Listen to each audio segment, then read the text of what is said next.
Hello and welcome to Anything Relevant. And today I want to just spill my thoughts on voting. We're getting into the political season uh, in the later part of this year, and it's going to creep up on us, and then it's going to get all over the place. And the smear campaigns are going to start, and the bickering's going to start, the name calling, and the pointing out of failure, the pointing out of flaws are all going to come. And lines will be drawn, and people will get tribal. Their will become galvanized. And, families over dinner time are going to have serious discussions. Or not at all. Some of your families, last thing you want to do is talk about politics. And I'm not going to tell you who to vote for. No, I'm not going to do that. I'm not going to demonize one party over another. I'm not going to do that. But the one thing I'm going to encourage, ask, hopefully invoke, is that you don't vote with fear and anger. You don't vote with resentment and fatigue and irritation. I don't want you to vote that way. I want you to vote. I do. I want you to vote. But I don't want you to vote with that in your heart. I want you to vote with wonder, excitement, and I don't know, maybe even a little bit of belief. I know it's hard to believe anymore, because belief is just having a thought, having an emotional attachment to that thought, and waiting for reality to whether to reward you for it or punish you for it. I'm going to ask you to believe anyway. No cynicism. There's already enough around.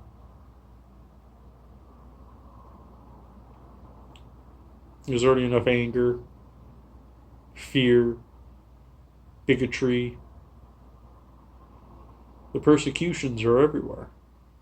The kangaroo courts of social media run rampant.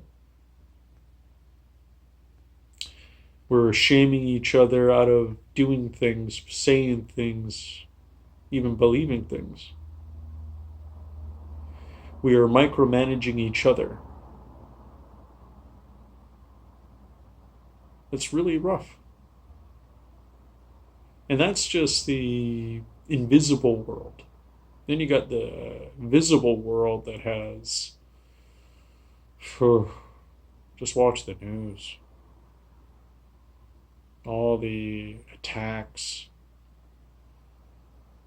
all the terrorism, tyranny, the repressed getting so hurt that they take up arms and go to a public place. It's just terrible. It's absolutely terrible. That we're angry at each other to the point that we're doing this at home, in our own towns, in our own shopping areas, in our own locations where we all know each other. And this is what's happening there. It's not like these people are driving across to another place they don't like. That's what's so crazy about the world that we're living in. So that's why I want more people to vote. And I don't want you to vote angrily, because that's already being done. And when you vote angrily, all you're doing is just playing tug of war.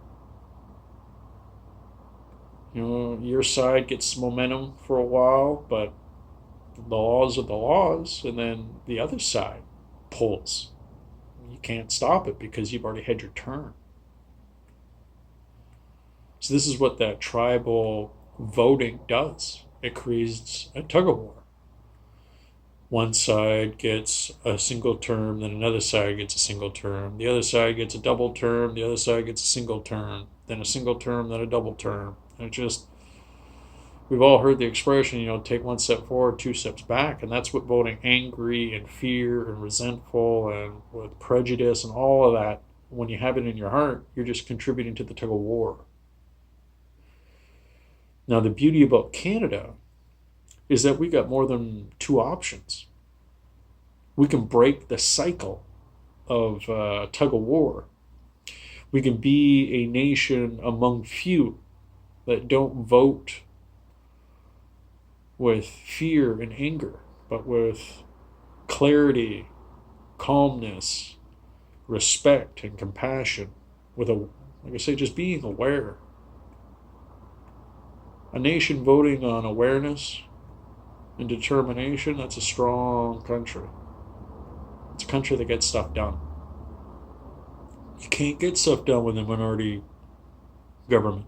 Yes, you can. If you say that you can't get stuff done with a minority government, it just shows the one side is just intolerant and uncooperative. That's why a minority government doesn't get anything done. It's like if three people have to clean the kitchen and one person crosses their arms and at the table and refuses to get up. Well, the picture is the picture. Who's the problem? The two people that actually want to get something done, or the person refusing to get anything done? That's, if anything's going to be, this is why I say awareness. You got to have awareness, because you got to be able to see what the actual problem is. You got to be able to know who it is that is helping things along and who is being counterproductive. Like I say, I'm not going to tell you who to vote for. I'm not going to demonize one side or over another, because I'm sure when you go through Canadian history that you're going to see both sides, all sides have gotten something done. So this whole left versus right, conservative versus liberal, come on. It's not working. But we can get these sides to work for us, because that's who they're working for. So when they talk about one interest over another, and we got to just start being like tumbleweeds and crickets when they talk about a subject that we really don't care about. Yeah, that helps you, doesn't help all of us. So what else do you have? Because let's just be honest, like politicians, everything that comes out of their mouth is like a false promise. It's like armchair critic doing backseat prophecies. They don't mean anything until they come true. And that's how we got to start looking at these politicians, being like, all right, what do you intend to try? Because we know you can't get everything done. You're going to be roadblocked. Life's going to happen. Natural disasters are going to happen. Who knows what will happen that'll disrupt you, distract you. But just what's in your heart and what do you intend to do? How do you intend to lead us as a nation? How do you intend to unite us? Because that's what I want. I want unity. I'm tired of this line drawn in the dirt. That's why I say I'm not going to tell you who to vote for. I just feel that with this election coming up, that we need some unity. We need to be able to listen to these people with open ears and not hear the high school he said, she said stuff and the, well, they do this and they fail at that. It's hard to do this because it's a popularity contest, politics. It stopped being the resume. And this is, I guess, something that's carried on all the way from Greece, ancient Greece, till now, is that, well, back then, you kill someone, you get this one speaker, and he's so charismatic. And what would be the prosecuting speaker isn't as much. Well, that allows murderers to get away. All because someone's charismatic. That's how it was in ancient Greece. And they realized they needed to change because they're like, wow, we just need a charismatic person to get on the defense and murderers walk free. And we still have this problem with liars and greedy, power-hungry people. that get into politics and then they start helping themselves and their friends out. We just need to expose them for what they are, but not with like, you should go to jail. Like if they break laws, then you get the punishment. I'm all about, the proper punishment for the crime. But I'm not for lynching and pitchforking and rallying with enough people and anger that demand something way overreaching. I say let let track records and resume and results speak for the person. Let rhetoric be shown as rhetoric. We need to have people that are a part of this campaign season when it starts that asks the questions to these politicians to have more backbone on not being viewed as rude. Say what needs to be said. Do it with respect. Maybe like, okay, I heard what you said. I asked you a question, and that was not answered. So I'm going to ask you one more time. How do you propose to blah? Second time around. We got to be courageous enough to ask the same question twice when in these debates. These people at the top need to know that they can't just say, best province in Canada and let everyone freak out and they didn't answer how they're going to balance the budget. We've got to stop doing that. We've got to stop taking that bait, and the speakers got to stop feeling the pressure of their job and the people in the room. Be like, okay, interesting. So how do you balance the budget? Oh, you just asked me that. I did, but you didn't answer. Nothing with any substance. So I just kind of wanted a little bit of detail. And if you don't have any detail, that means you're not ready. If you're not ready, then what are you doing here? I know what I'm saying is a little rude. I know that, but there's better speakers than me, and I'm just getting to the core of the issue. So this is what I mean, like both sides, all four sides. Now that we got four contenders, and because of that, I guess that's what inspired me to do this video, is that we don't have to have this diametrically opposed one side versus the other, that we've got four people in the room. Now we got to take it way more seriously, because people are going to vote for who they want to vote, regardless of what province they're in. And with that being said, with four there available to vote for, this could make this, which I predict to be true, a very tight dogfight like political season for us to figure out who's going to be the ruling party. It's going to be tough. It's going to be loud, and it's going to be hairline numbers, and I think that's kind of scary. But at the exact same time, I'm going to turn that fear into wonder. I'm going to turn it into curiosity. I'm going to turn that fear into an opportunity to look at this with a fresh view, to not apply bigotry to my voting, not apply fear to my voting. I want to take that anxious fear, that energy, and just be optimistic.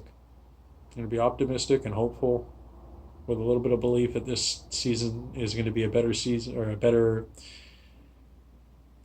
turnout than previous election years. And I hope that I'm not the only one that feels and thinks this way. I hear a lot of people have strong opinions one way or the other, and they share them cautiously. But even their cautious expression that I'm given, that is either one way or the other, there's a lot of tangled webs to unravel, and it's going to be very difficult. And this is why I say it'd be best suited that we do it with no negativity in our hearts. I know that's easier said than done, but there is something about telling yourself something over and over and over again. Maybe this is one of those things that people are going to have to do. Maybe I'm asking too much of people. Maybe I'm too much of an idealist. It's hard. This world is a very difficult place to live in because life is a buffet and there's no rules, even though there's rules. Makes everything complicated. So I guess this is why I wanted to share this with you, just so you too can think about how complicated it is, and that maybe you now know that you don't need to add to the negativity that's already there. That's all I'm getting at, I guess. Let's just not add. It's already a mountain. So sorry that I rambled on this long, but I just think everyone should vote. I think you should do it with a high, happy heart, to feel that you're serving civility, society, and your nation. I think it's it's prideful. It's good because an active civilian within the realms of voting and being involved in as a civilian in government is a strong, healthy nation. The more you get jaded and feel that it's all disingenuous and that you're not being represented at all and you just kind of ignore politics, you're leaving it to the radicals. We need as much of the gray involved in this. Because I got to tell you, the black and white, the extreme of one or the other, they're going to vote. They will always vote. It's their thing. It's their baseball team. It's their hockey team. Voting is the equivalent of that. So they're gonna. So the hardest thing is getting the middle, the gray, to pull them in, to get them out of their apathy into voting. And I guess that's what this video is about. I don't want any more voter apathy. I want voter empathy. I think it would make a stronger country. I would love that Canada became one of the leading countries in the world on how to conduct themselves. We're not. We're not number one in education. We're not number one in recycling. We're not number one in the garbage industry. We're not number one in a lot of things. There's a lot of things we could be. We got enough land, enough people that want to work. We got enough people dying for purpose. They want purpose, and they're burying themselves in pills and burying themselves in street drugs, and they're burying themselves in all sorts of activities that just to find purpose. And if we were to have more industries be stimulated and awoken within our country, which would create more opportunity.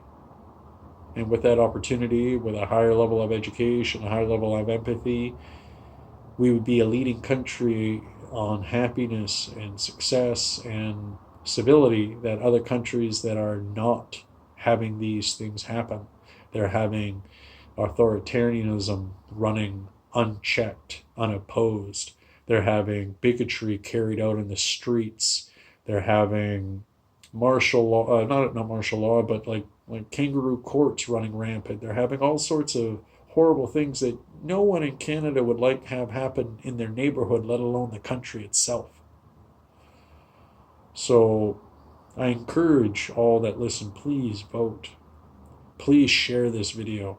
Put it on Facebook. Put it on on whatever you have. Share this around. Hopefully, this election year will be different. Thank you for dropping by. Have a good day.